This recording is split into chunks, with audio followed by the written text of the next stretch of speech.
Well, good morning, everyone. Hope we're all doing well. It is the return of the MPB morning show, and what a way for it to return, by the way. There's so much transfer news to be talking about today. Whether you're joining us live right now or whether you're joining us after the stream, let me know in the comments down below or in the chats. Let me know which transfer you want to fall through at this very moment. Which transfer do you not want to happen? Is it Manuel Ugarte? Do you not want Scott McTominay to leave? Do you not want Jadon Sancho to leave? Or maybe do you not want the Kundu Palistri to leave? I doubt any of us are thinking that at the moment. How are we all doing, chat? How are we all doing? Good morning, Malman. He says United has been busy the last day. Fish to Cardiff, Palistri to Greece for 6 million and a 50% sell-on clause. And now Oyedele to Liga Warsaw with a small sum and a 50% sell-on clause. Yeah. We have been busy. We have been getting moving. It's very much unlike a mullet. It's not business at the front, party at the back. We've very much done the party side of our window first, and the business is at the back end. Getting rid of players, moving them on. The Kundu Palistri's gone. You got the Here We Go this morning, I believe, and we're getting rid of Oyedele as well, which I'm sure is not going to go down well with some of you lot who rate him quite a lot. Good morning, Jonathan. Good morning, Zed M. I hope we're all doing well, boys. How are we doing? How are we doing? Apologies for the break. Apologies for the break. It has been a hectic time. It's been a hectic time of my life. But I'm back now, excited and ready for Ever to get into all of the transfer news. How are we all doing, chat? How are we doing? Let me know. How's your last week gone? Give it a second before we get into this properly. Give it a second. Let some more people filter in. Hope we're all doing well, stream. Hope we're all doing well. Give us one more second, and we'll get straight into it. About 10 more seconds, then we'll get going. Just making sure everything is good. I think everything is delightful. Good morning, everyone, and welcome to the MPB Morning Show. I'm your host, Alex, at Alex Talks All, and it is midfield chaos at Manchester United Football Club. Scott McTominay's bidding war has been reduced to mere ashes. Manuel Ugarte's MUFC is seemingly going to be going down to the absolute wire. And seemingly all of our plan Bs have gone out the window. It is plan A, it is Manuel Ugarte or bust, according to all the sources coming out at the moment. So if you're looking to make sense of this midfield of madness, let's put it like that, then make sure you hit the subscribe button and hit the like button as well to make sure you are showing support to the stream and never miss a stream as well. And as per, get involved in the chat down below. It is a family, it is a community here on the MPB Morning Show. So chat, let's get involved, let's get straight into it. And of course, the man of the hour is Manuel Ugarte, our number one transfer target, not only for the midfield, but for the rest of the summer. Over the last few weeks, there's sort of been, as I've been away, there's been news that, look, the deal is accelerating. We're getting closer. There has been breakthroughs made. The sort of latest thing to confirm that was Michael Plant, age 2 from Macworld UK. He reports that Manchester United have made progress in their pursuit of Manuel Ugarte. United are trying to push ahead with the deal, and there is hope at Old Trafford his signing can be secured. Two really interesting parts to this report. Well, first of all, Michael Plant, not someone I was that familiar with before this summer. He's really come to the forefront at the moment during this window, and yeah, he's been really good. I think he's got a really good nose for a deal. He doesn't really know any details, doesn't get any major scoops, but he knows the direction in which the deals are heading. Manuel Ugarte, he knows it's progressing forward, and I think he's already heard a thing or two from around Manchester. He's located in Manchester, and any good journal from around there has got a few tidbits, got a few sources there, so I really am taking this as good information. The second part of that report, there's hope in Old Trafford that his signing can be secured. That is big. That is big. There was David Ornstein, his main report was, we have lost a bit of hope. We haven't pulled out of the deal completely, but there has been a lack of optimism regarding the deal. There was plan Bs we were looking at. Manuel Ugarte, Palacios is a name that we actually looked at properly. Some other top names were looked into, but Manuel Ugarte has remained on top. Very much feels a little bit like the Matista Lick situation, looking at other centre-backs and still going back to him, returning to Manuel Ugarte time and time again. Ineos are convinced that he is the main man for the window. And chat, let me know, do you agree with that? Do you disagree with that? Is Manuel Ugarte your number one priority for the midfield? Or has Fofana been your target? Would Palacios have been your target? Would Sander Berge have been your target, who's seemingly Fulham bound at the moment? Let me know, chat. Who is your number one target for the midfield at the beginning of the summer? Let me know in the chat down below. Let me know. But one really key bit of information, which I think Michael Plant has omitted here, probably because he's not really that close to the situation, is why the deal is progressing. It's this very vague, has made progress in the deal. Again, progress is such a vague term, chat. I know you'll know this by now. I don't love the word progress. I don't love it. But why has there been progress made? Why? In my opinion, progress has been made because of Jorge Mendes. Look at any top agent journalist, the main one being Fabrizio Romano. In the last week, Jorge Mendes has come out Fabrizio Romano's mouth the same amount of times I say Romano's name in his stream. Jorge Mendes, the name on the tip of Fabrizio Romano's tongue. He has been key to this deal. Jorge Mendes, if any of you aren't aware by now, is a super agent. He is in the mould of the Mino Raiola. God bless his soul. But yeah, look, that is what I'm looking at with Jorge Mendes. He is pushing this deal through. To me, he is a Houdini. He's a Doctor Strange type figure. This man can make a deal come out of thin air. He is the man pushing this deal forward. Let's see what you look at talking about. Malm says, I wanted Ugarte and Berg. It's clear Berg waited for United. He did have offers from many clubs, and this is why the Fulham move happened so fast. Yes, I think, you know what? It's all very interesting, the whole thing about we're moving forward for Ugarte more and more. And Berg going to Fulham. Doesn't surprise me that those deals are coinciding with each other. Doesn't surprise me. Malman, I think you're spot on. Malman, I think you're absolutely spot on. Bull says, Jonathan says, I think Ugarte is the number one realistic target since we didn't seem to rate Onana. I'd still take a look at Manuel Ugarte. I don't really love Manuel Ugarte. I've not watched a lot of him. I see him to be quite a chaotic type figure, to be completely honest with you. Amadou Onana, as you're all very aware by now, if you're a long-time viewer of the stream, is he's a man who I love. I love Amadou Onana, and seeing him score against in his debut for Villa, God. Oh, very frustrating times for me, that. Very, very, very frustrating times for me. I love the man. I love him. I love him. Think I just got called into a smelly meeting, though. Oh, Zidane, mate, I'm sorry. I'm sorry, pal. I'm sorry. But when it comes to my midfield target, who I would have wanted at Manchester United, to me, it would have been... I still think Onana was my main option. I think I like the idea of Fofana a lot. I like the idea of a Fofana Amrabat window. Again, we haven't really ruled out Amrabat, and I have a sneaky suspicion come deadline day, that is someone who we are going to pursue actively. I think Amrabat is a name you got to keep that in mind. We haven't said no to him. He was pictured in the away kit. There was an idea that he was someone who we wanted to bring in. There was a strong idea with that. If plan B fails, plan C is there. We couldn't bring Sander Berge in. We couldn't bring Fofana in. If we couldn't bring a Palacios in, Amrabat was the main man. So that's what I think when it comes to the rest of the midfield situation. Not really based on any reports, just my gut feeling. But when is the Manuel Ugarte deal going to happen? Well, Jamie Jackson believes it could happen at any time. He reports that Manchester United are willing to wait until transfer deadline day to try to sign Manuel Ugarte. There does not have to be any outgoings to finance the deal, although PSG's £51 million valuation is deemed too high by United, and there is belief that they may need to reduce it as the deadline nears. Jamie Jackson, before I get into his sort of reliability and what I think where he stands on this deal, I think he's spot on. PSG need to sell. They brought in Desiree Doué, which is a great player, by the way. They brought in João Neves. They need to sell a few players. They can't really sell Gonzalo Ramos anymore. He's picked up an injury to add to an already quite poor career so far at Paris Saint-Germain. It's a bit of a shame for him. But look, PSG need to sell. They need to move players on, especially if they're trying to finance and move for Victor Osimhen. They need to shift players, and Manuel Ugarte is one of them. I see them reducing the asking price. £51 million, too much money. Chat, I want to hear your thoughts and opinions right now. What is the most you would pay for Manuel Ugarte? What is the fee is your ceiling? What are you not going above? To me, 40 flat.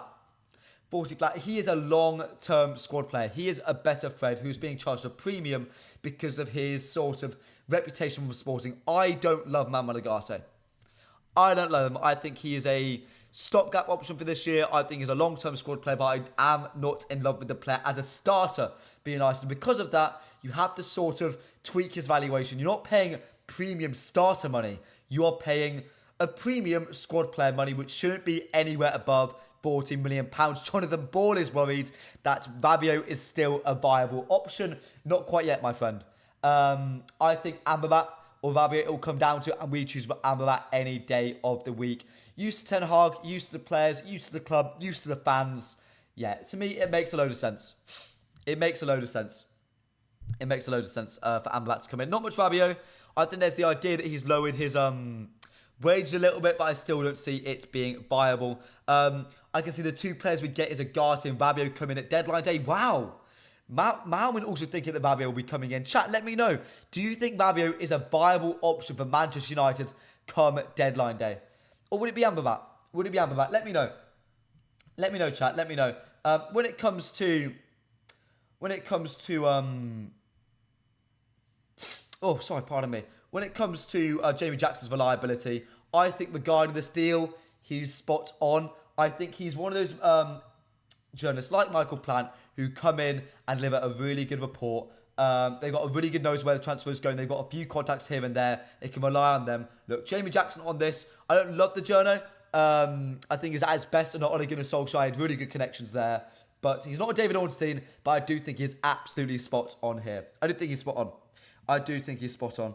But chat, the nail in the coffin, the reason why I now believe this deal is done and dusted. The man second closest to Jorge Mendes, who is not named Duncan Castle as well. It is Fabrizio Romano. He put out the report last night saying, we are working on a loan with the obligation to buy proposal for Manuel Ugarte. Chat, this is key. Why? Because it shows there is financial willingness. There is a malleability coming from Manchester United. PSG will have not instigated this. They won't have instigated this. They want a permanent transfer. They want a loan with an obligation. They just want to get rid of him, get the fee in right now. I think at the moment we are willing to pay maybe even a bit higher of £51 million. Maybe a bit higher, but I think we are intending to spread the fee out over a longer period of time. That's what I think we're at the moment, chat. In my opinion, we should be paying £40 million flat. I think they're doing something different. I think United know they need a... I think they know they need a midfielder. I think they trust the current midfield crop. I think that's proven by them moving Oyedele on. Look, I think they're going to be paying a larger fee over a longer period of time. But chat, speaking about Jamie Jackson just then, talking about going to deadline day. Say it goes to deadline day and PSG don't budge on their price. They don't move at all. How happy would you be if we just keep the same midfield that we have now? The same midfield being Casemiro, Kobbie Mainoo, Toby Collier, Mason Mounts, Bruno Fernandes, and maybe one of Scott McTominay or Christian Eriksen, with at the moment it being more likely that Christian Eriksen is going to be staying than Scott McTominay. Scooby-Doo, he is probably gone at the end of the window. Stay tuned for that, chat. You don't want to miss a beat of it. We talk about Scott a lot. We're talking about Scott McTominay a lot.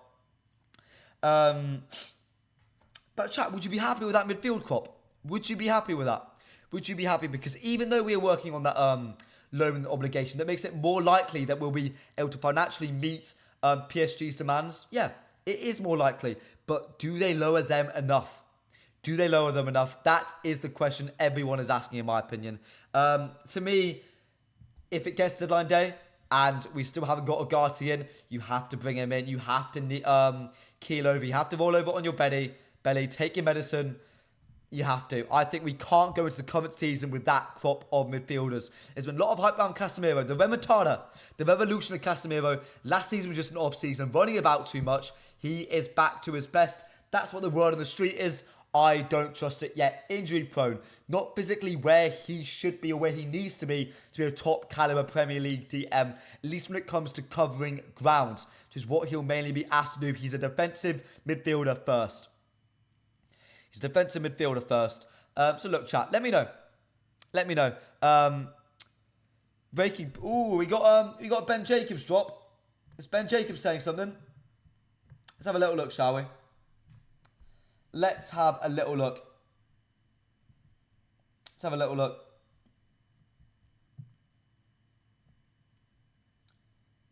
Let me find it, chat. Let me find it. Is that just new?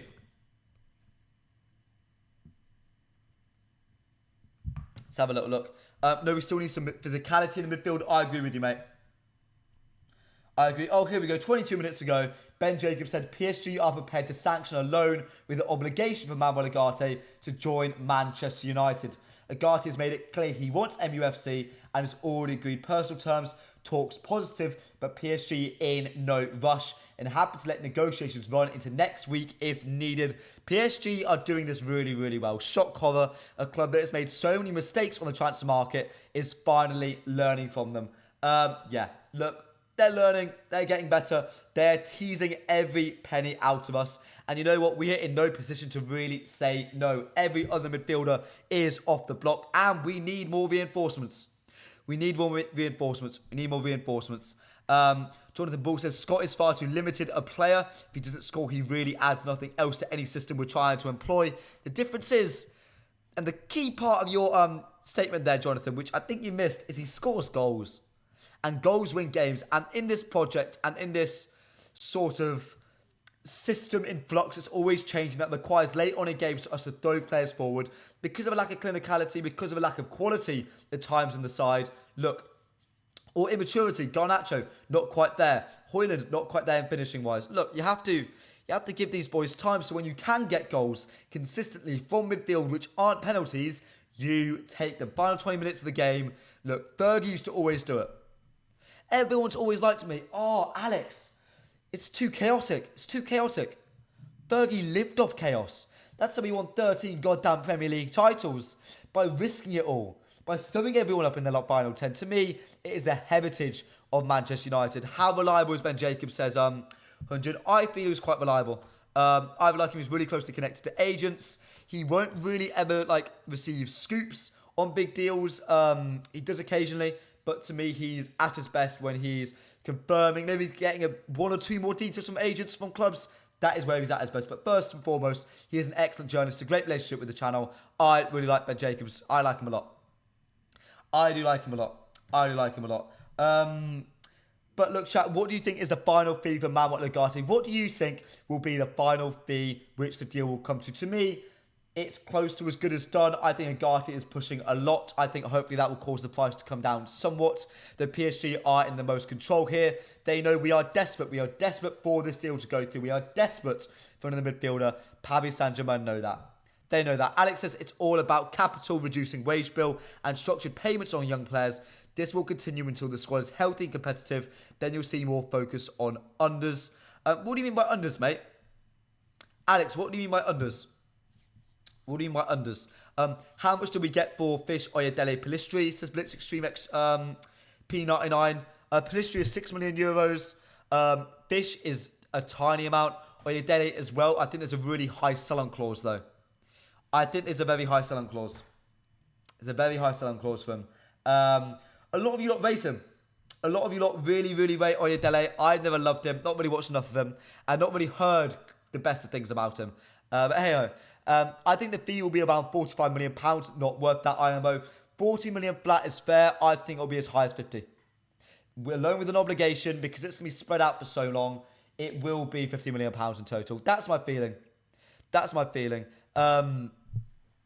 But chat, last three opinions on on Manuel Ugarte. Then we'll move on to Scott McTominay. The sort of ends the midfield of madness that we have going on right now. He had the world's largest bidding war going on for him. Seemingly every mid-table club in the Premier League wanted him, and now it's only one club left.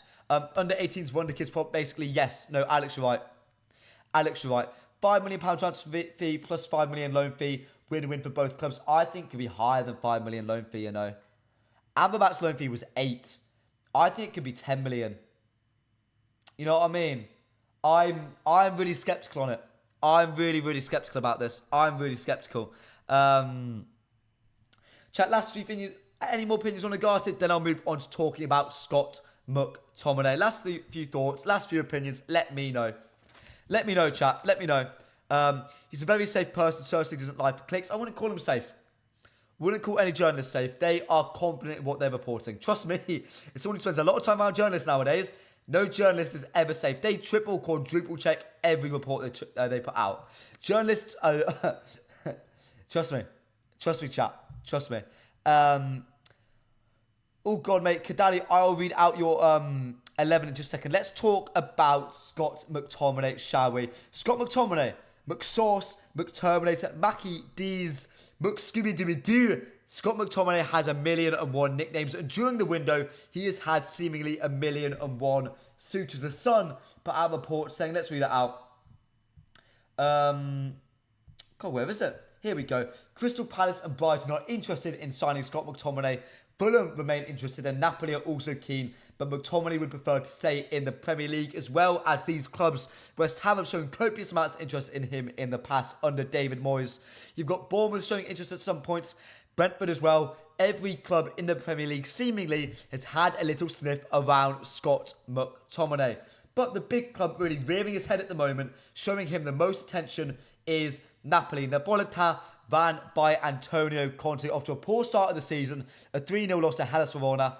They are looking for change in the wind, and Scott McTominay is seemingly the man to bring that. Core Sport report that Scott McTominay has agreed personal terms with Napoli. However, the Italian side cannot afford the €30 million requested by Manchester United unless they sell Victor Osimhen. Key bits right there.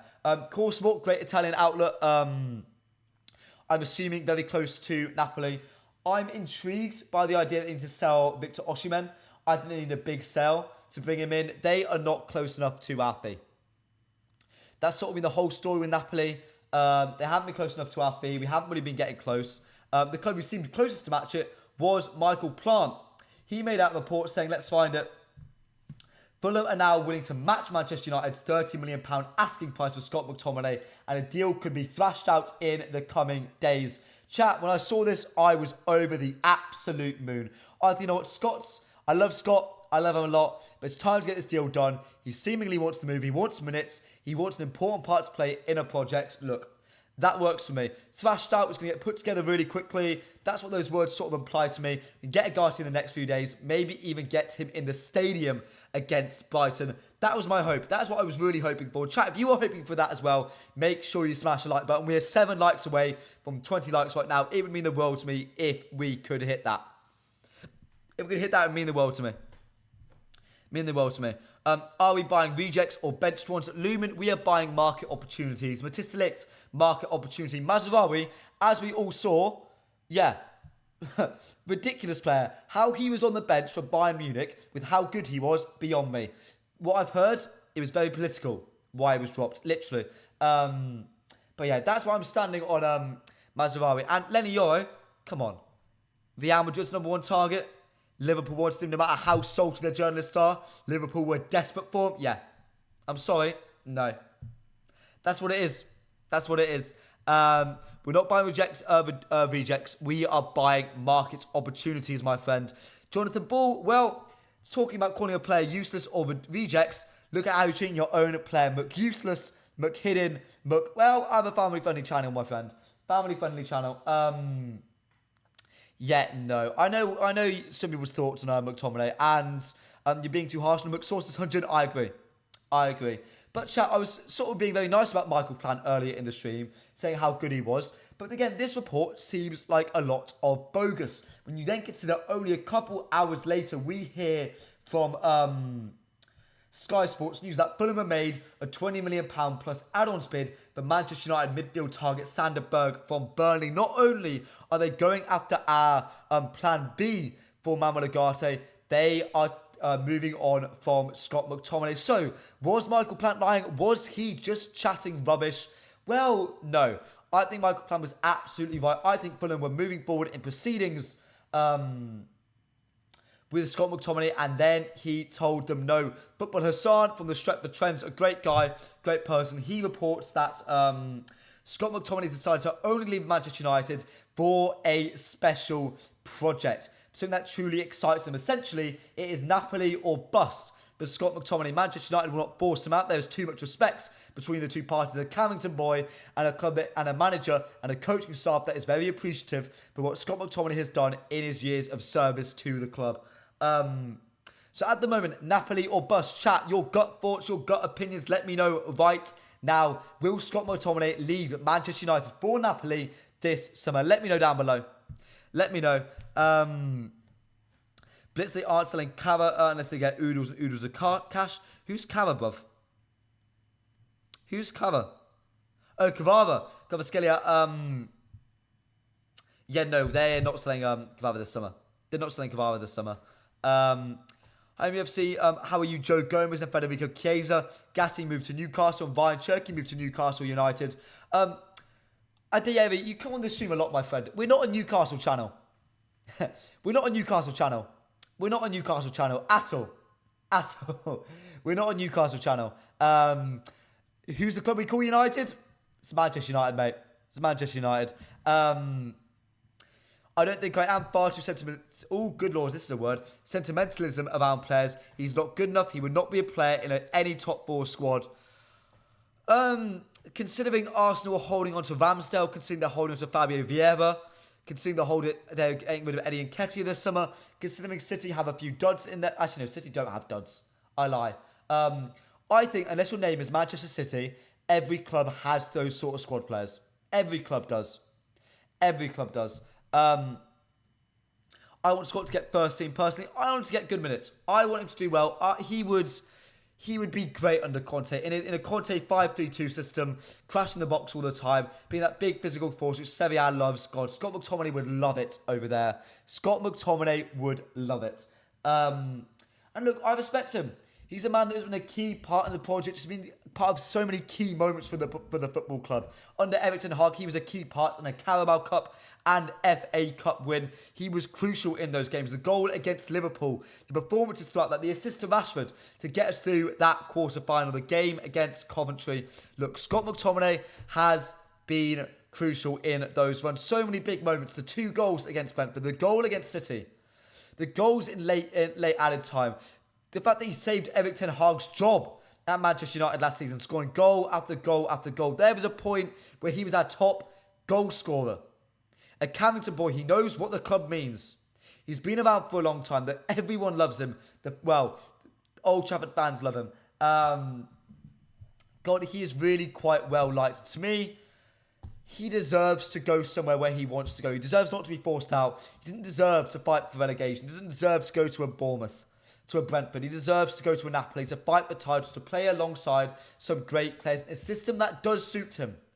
In a system like an Antonio Conte's, in a Jose Mourinho, he is like nuclear launch codes at times. His height, his box presence, his ability to crash the box, that is Scott McTominay to an absolute T. And that is why he deserves to go there and not to a Fulham. Though, I do quite like Fulham's project. So, what do I know?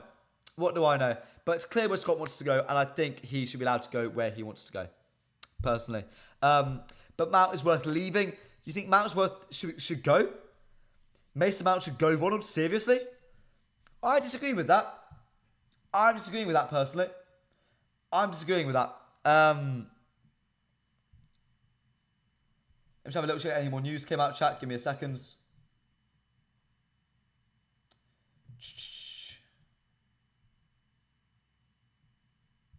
Give me a second, chat.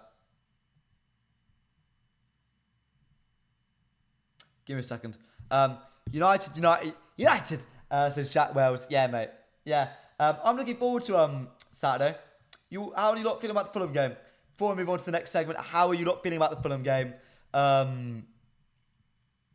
You enjoy it? I enjoyed it. I had a great old time. And I look forward to Brighton. Very quickly, a little interlude in the transfer story while I check a few things before we move on to be talking about Jadon Sancho of all people. Smaller stream today, chat, unfortunately, but we will... A stream nonetheless.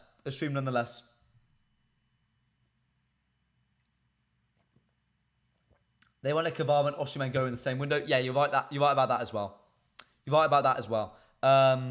Dreamers, yeah. Exactly. Any thoughts about the United game, chat? Any thoughts? Any feelings? Before we go on to talk about Sancho, Pulisic and a few others, let me know. Before I give my thoughts, before I give my opinions, I will... Actually, you know what? While you're giving your thoughts and opinions, I'm going to read out a little bit of an interview from Ten Hag, which he's done very recently. Ten Hag on signing Lenny Yoro. A man who's come into a lot of criticism in the media at the moment.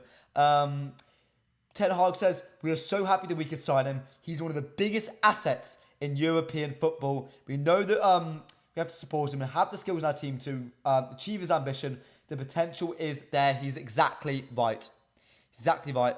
How's your health now, Alex? Good, mate. It's doing well. Feeling a lot better. I'm feeling a lot better. There's more personal stuff, which has meant I've been away. But no, my health is fine. I was feeling really ill for a couple streams, chat. I was just really ill for a couple streams. But I am back now. But look, I love that Ten Hag's backing him publicly. I love that. Ten Hag on his own project, he says, we are working, building and constructing. We told the new signings what we want to achieve and we are so highly ambitious. We want to go for the highest in a certain way. We want to be hard to beat, dynamic, proactive and aggressive and measure ourselves off this after every game. I think it's really promising. It's really promising. And of course, on Ruud van Nistelrooy, the man being serenaded by the Stretford end on a weekly basis at this point. We have Manchester United DNA with Darren Fletcher and now Ruud. It's great. He still shows part of his game on the training pitch. But as for everyone, the years are counting. No, we can't put in between the lines. Yeah, no. Ruud van Nistelrooy will not be starting for United anytime soon, chat, unfortunately. No time soon. Not anytime soon, chat. Not anytime soon. But chat, let me know. Fulham game. How you got find it? I haven't seen one person tell me how they thought about it. Haven't seen one person tell me. Haven't seen one person. Let me know. I feel like we're going to get a striker. Ivan Toney's off to Saudi Arabia. It was our only chance. But while you lot are giving me your thoughts and opinions on the striker situation, let me give you a little rundown on the Jadon Sancho business. Really aptly sort of summarised by Dharma. Actually, no, sorry. Last bit about Scott McTominay. Sorry, I missed this report completely. The whole idea about Napoli has been they can't afford Scott McTominay. We weren't ever really going to get there. That was the sort of feeling about that. But then Laurie Whitwell, who's also said we won't sign a left-back at the moment, reports that Napoli's sporting director, Giovanni Manna, travelled to England for face-to-face meetings for Scott McTominay and progress is being made on a deal. Not all hope is lost. If we didn't love the proposal Napoli were putting forward, if we didn't think they could afford him, we wouldn't be talking to them. Napoli clearly have funds that they could spend. It's just eking them out of them. And I reckon we'll hear a result about that today, to be honest. I think we'll hear about that today. That will be sort of wrapped up, done and dusted today. And we'll know either way. I think we'll really know. Blitz Extreme says, that scrub Bruno, good God. We're calling Bruno Fernandes a scrub, are we? Okay. Ruined that game. We needed Kobe in that 10 role with Ugarte, Casemiro behind. Ugarte's not here, first of all, Blitz. And Bruno's going to come. Bruno will come. Trust me. I think he had a good game off the ball. A decent game on it. He didn't finish very well. But you can't ask everything of Bruno Fernandes. Can't ask everything. When's realistic for Ugarte? Will it be this week? I think Ugarte could genuinely happen anywhere from now till the end of the week. I think it's very dependent on Scott. If Scott goes, deal gets done like that. Deal gets done in a matter of time. Deal gets done in a matter of time. If not, it'll be near the end of the week. I think it could generally be announced in half an hour's time or on transfer deadline day itself. It really, honestly, who knows? Who knows, chat? Who knows? Bruno was very good. Everton Hag in. You are right, my friend. You are right. Honestly, we went from a 3 to a 6. We're now playing standard level football. We need much more than how we were versus Fulham as time passes. A little bit more than a 6. I think there were so many chances we should have scored. I think we're getting better. We grew into the game. I think, look, Xerxes looks great. Garnacho looks good when coming on, even though I did think he was a bit wasteful. I think Rashid's going to grow into it when he has a left-back next to him. I think Mazraoui was class. I thought Maguire was great. Off the ball, he looked so much better. It's just, let these boys settle in, because we can play good football. These, in small spaces, these boys are incredible. Absolutely incredible. So, look, that's why I stand on it. Yeah, Manu 10, Casemiro 8, and Collier on new first phase midfielder player in the 6. Collier, Chat, I think you don't understand. We don't have a first phase midfielder other than Kobbie Mainoo. We don't have one. You don't have one. Like, Collier isn't one. Casemiro isn't one. Manuel Ugarte certainly isn't a first phase midfielder. Trust me, chat. Trust me. I saw Sancho's name in there, so let's talk about Sancho. Quick rundown on Jadon Sancho, shall we? Sky Sports made a report saying, told a number of European clubs exploring a deal for Manchester United forward Jadon Sancho. PSG's interest cooled following Desiree Doué signing, while Juventus and Borussia Dortmund couldn't match United's valuation. As it stands, he stays the one to watch in final days. Look at the Boney's Blue Bottle Jobs. Chelsea Football Club, if he goes anywhere, goes to Chelsea. He'll go to Chelsea. Trust me. He'll go to Chelsea. If he goes anywhere, it'll be Chelsea. Definitely. Definitely. I'm sorry, but where people got Mainoo in the 10. Talk about that in a second, mate. I do want to talk about that. But with Jadon Sancho at a valuation of 40 odd million, I think it could drop as low as 35 if we were really desperate to move him on, which realistically we aren't. He does have a place to... he does have chances to play this season, but he wasn't included in the matchday squad. It's clear that he's not that high up the pecking order. So look. Now Collier defo is IMO. No, he's not. He's not. Even the way he drops him between the centre-backs. No, you want a first-phase midfielder to break the lines. Collier is so safe in his passing selection. He doesn't have that good of a feel for the game. He can recycle the ball. He can shift it out to the centre-backs when he drops back, not going on the half turn. He's great at that. He's great. He's a great retention of possession, but he will lose the ball as a lone six because he can't progress it easily. And you'd rely massively on our centre-backs, which can work, but if Lisandro Martinez gets injured, we're screwed. We're absolutely screwed. But Mainoo, okay, let's talk about Mainoo as a 10. Let's talk about Kobbie Mainoo as a number 10. Anyone who says that, no. No. As a 10, you need to be risky. You need to have an expansive passing range. Kobbie Mainoo doesn't have that.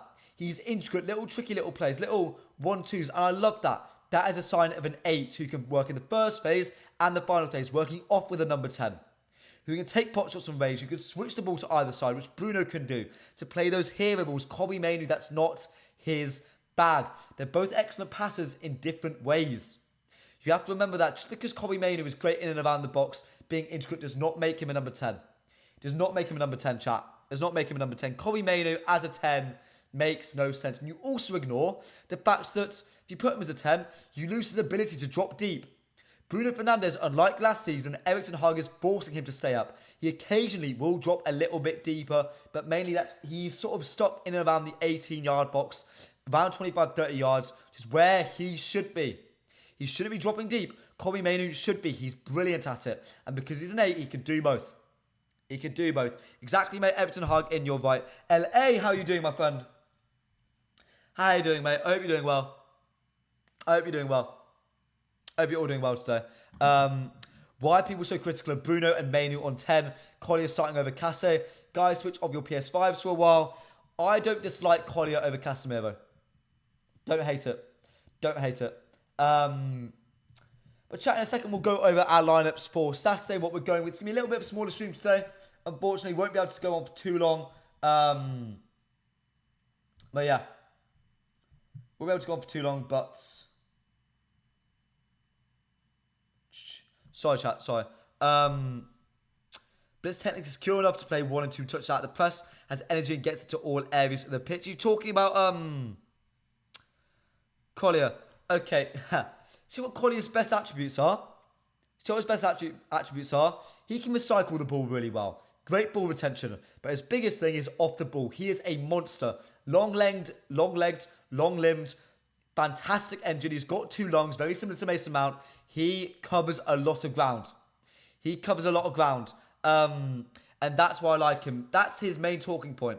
That is why Erik wants him in the side. He is a Ronnie Johnson, Park Ji-sung sort of esque player when you can throw him in and around the pitch and he'll do a job. He'll cover ground. He'll man-mark a player for you. He'll take a player out of the game. He will neutralise the opposition. That is what he's good for. On the ball, there's not much to shout about. In and around the box, there's not really anything there. That is not Toby Collier's game. It's not. He is a double pivot player. Which is what Erik's doing, to be fair. It's what Erik's doing. So, we'll see. I think he's good on the ball, not just off it. I don't think he's brilliant on it, unfortunately. I would say he's secure on the ball is the best way to describe it. But chat, someone put their lineup. Saha, we missed you, man. I was checking out the channel if I was missing any of the videos. Oh, I'm sorry, bruv. I'm sorry. I've been away. Hoping to get back more into it. Just life is tricky. Life is tricky, unfortunately. I have a job as well, so it's like you got to balance the stuff. You got to balance it. Let's talk about the lineup for Brighton, shall we? Shall we chat about that, chat? Someone put their 11 down a second ago. I think it was Kadali. Let me find it. Who's that as a starting point? Here we go. Kadali says his 11 for United is Ahmad, Garnacho, Xerxes up front, with Manuel Ugarte and Bruno in behind, assuming Ugarte comes in before Brighton. Martinez, Mazraoui, De Ligt, and Delo, and Onana in goal.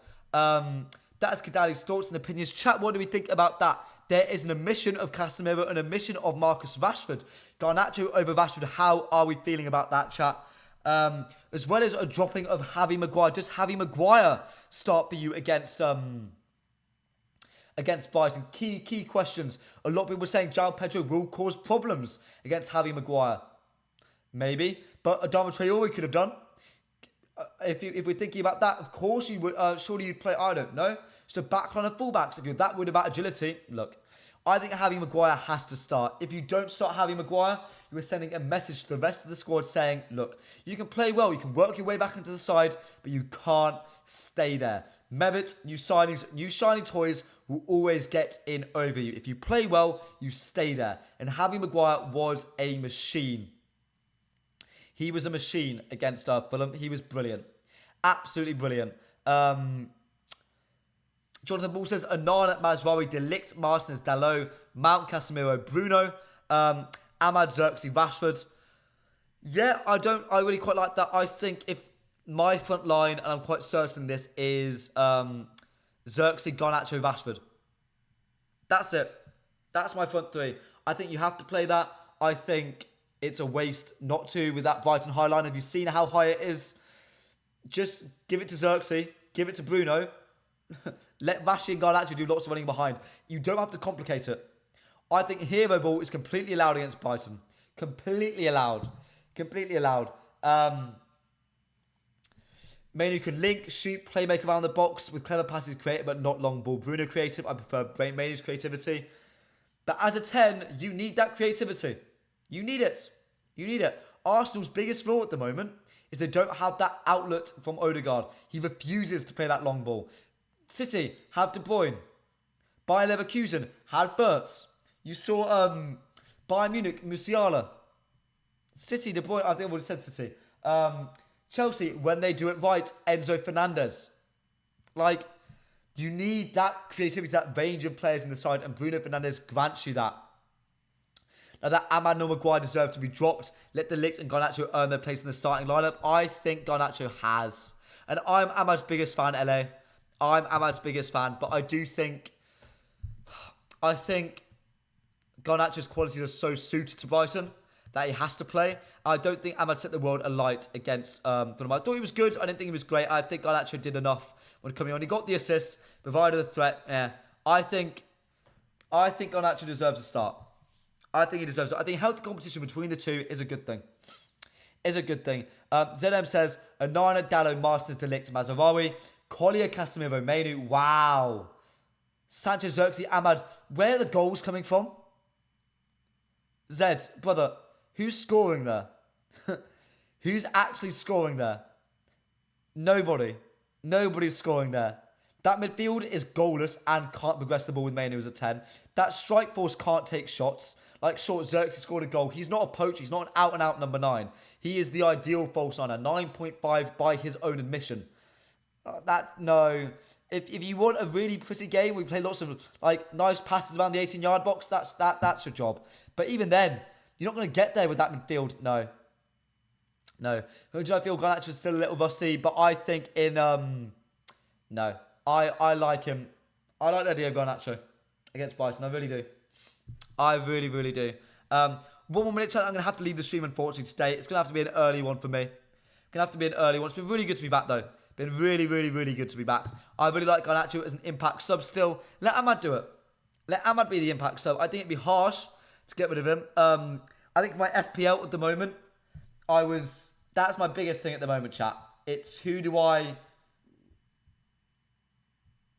have? Ahmad or Garnacho? And breaking news, by the way, chat. Christian Eriksen has been offered to Ajax. Manchester United are asking for at least £5 million. I doubt he's going to go. I'd love him too. I think he's been a great servant to the club, but I think he is a bit rusty still. But only one of the Eriksen and Scott can go. Only one of them. Otherwise, you have to bring in Amrabat. You have to bring in Amrabat and Ugarte, which I don't really see us doing, to be honest. Don't really see us doing. Oh, and Gundogan's gone back to City.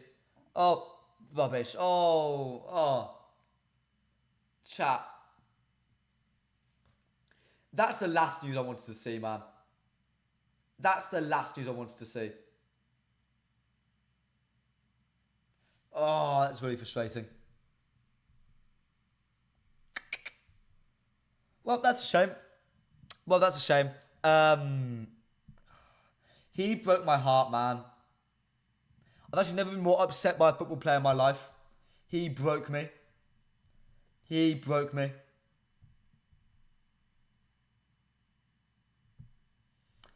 Oh dear. Okay, chat. Look, I'm going to have to go now, unfortunately. It's been an absolute pleasure being on with all of you today. To be back in the business, to be back doing these shows. I love doing the MPB morning show as per chat, but I do have to go now. If you haven't already, make sure you hit the subscribe button and smash the like button as well. And as per, get at me at AlexTalksall on Instagram, TikTok, Twitter, and on YouTube to never miss a piece of my content. Got to go now, chat. It's been an absolute pleasure. I'll see you all, boys, tomorrow.